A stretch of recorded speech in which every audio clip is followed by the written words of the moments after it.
Post-Endgame, Marvel is a failure. That's pretty clear to see.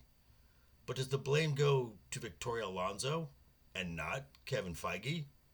Let's discuss. What's up, guys? How you doing? Welcome back to the channel. Glad you're here. And if you're new and just stopping by, hey, welcome. Grab a seat. Stay a while. But do me a couple favors, though. Go down and hit that subscribe button. Then go next door. Ring that bell. Make sure it says all so you know when the next video pops up. Hit that like button. And before you head out, drop a comment down below. And if you're one of the regulars here, welcome back for another round. I ask that you also hit that like button. And before you leave, drop a comment. YouTube does love the comments. And of course, share the video out on all the socials. Okay, merch store. Getting close to showing what we did for the Stuttering Foundation this last campaign. I'll be showing that very soon. But in the meantime, merch store still open. Get yourself some Joker Voice merch. Summer's coming. Get those shirts, those tank tops. Also, check out the playlist. And, of course, check out those featured channels. Okay. Marvel Executive of Production, Senior Vice President, Victoria Alonso. A name that is synonymous with Kevin Feige and, most recently, synonymous with the MCU. But is she just following Kevin Feige's orders? Is she attached at the hip to him, at the helm, steering this ship? Or is she leading the charge? Well, I'm going to give some information and give you my opinion, and I'll let you decide from there. First things first, a couple of years ago, she did an interview with a YouTube channel called Nuke the Fridge. I'm going to leave a video for that down below in the description, where when talking about the X-Men, she said, well, the term men, there's a lot of female superheroes in those X-Men comics, so I think that term's a little outdated. Whoa, I can see where we're going with this. Now, also, I'm going to bring up an article from Deadline. This is from 2021, and this is where this was Victoria Alonso was debuting Phase 4's animated season of What If during a Women in Animation panel at the Annecy International Animation Film Festival. Now, Victoria spouted on about Marvel's push for diversity, equity, and inclusion, and how their stories were being adapted for a modern age and to represent the world that we live in. Blah, blah, blah, blah, blah, blah, blah, blah.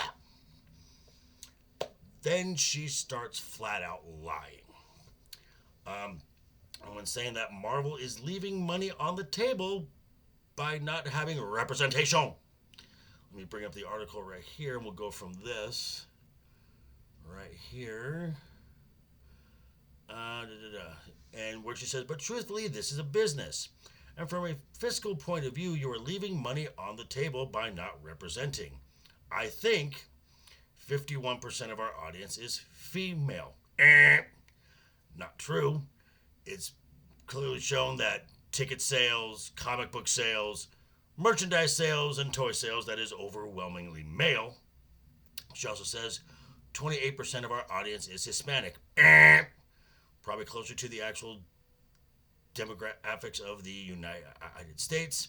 She goes on to say, if we don't represent the people that watch what we make, eventually they'll go elsewhere because someone else will figure it out.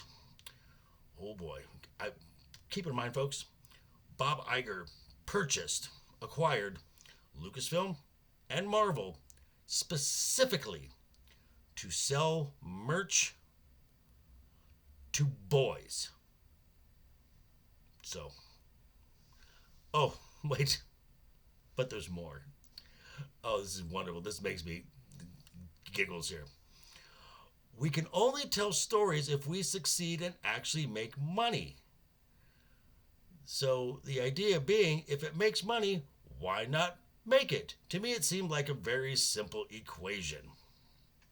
Oh, sweetheart, Victoria, do you have problems doing math?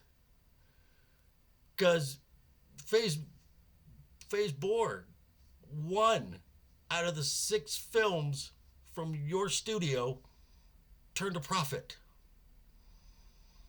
1 out of 6. So where's the money being made? It's not in toy sales. It's not in merch sales. I mean, I did a video not too long ago called Phase Bomb, where I broke down the numbers for your Phase 4 films. You can go look at that if you might learn something. I'm just saying.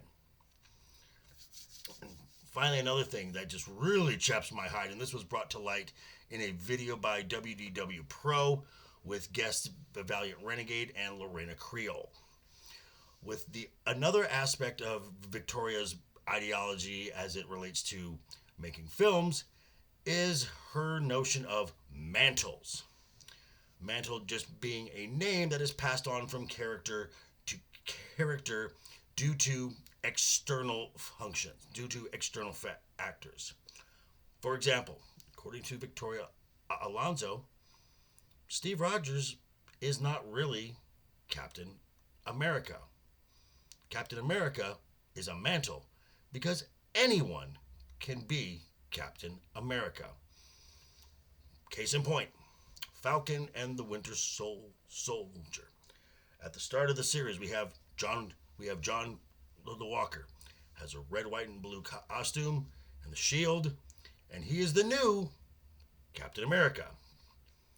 By the end of the series, Sam, Falcon, has a red, white, and blue costume, has the shield, and he is the new Captain America. Wrong.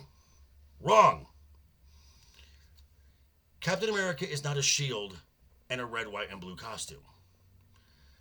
Steve Rogers' history, his backstory, his origin, the integrity he has, the struggles he overcame, the adversity he faces, that makes Steve Rogers Captain America. That makes Steve Rogers the only Captain America. And giving Sam the mantle of Captain America is really degrading his already established character as Falcon. Here, Sam, have a white man's hand-me-downs. Puts it in a whole new context, huh? Same can be said for the series Hawkeye. Hawkeye is not an archer who wears purple. Those are external traits. Therefore, because Kate Bishop is an archer and wears purple, she is not Hawkeye. Here, Kate, have a old man's hand-me-downs. Kind of stings there, huh? And I can hear the stands already. But it's in the comics! But it's in the comics! But it's in the comics! Yeah, the all-new, all-different Marvel line. Which not one character had a successful solo run.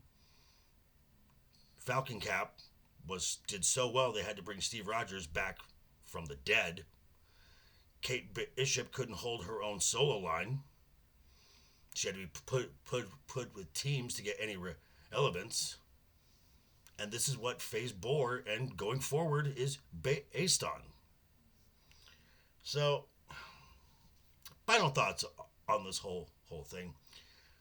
She doesn't understand economics, doesn't know her audience, doesn't understand characters, and exhibits bigotry of low expectations. I see why you hired her. Yeah. You want this? No.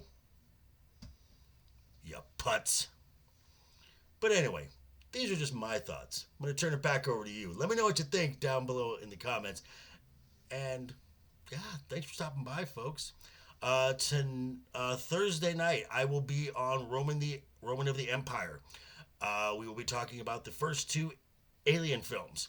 And then Friday, I will have something else for you, probably Mandalorian Season 3, Episode 2 review. And then check me out also, 5 p.m. Pacific, 8 p.m. Eastern, where there's going to be a shortened version of Friday Night's Royal Rumble over on Legion Talk. And then an hour after that, I will be over on Cannoli Sasquatch. So definitely check out all those channels.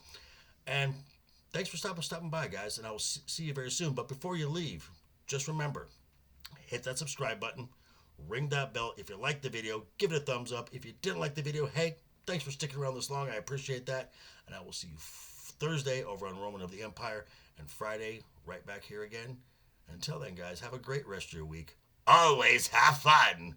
Hashtag keep talking. And always keep that smile on your face. Toodles.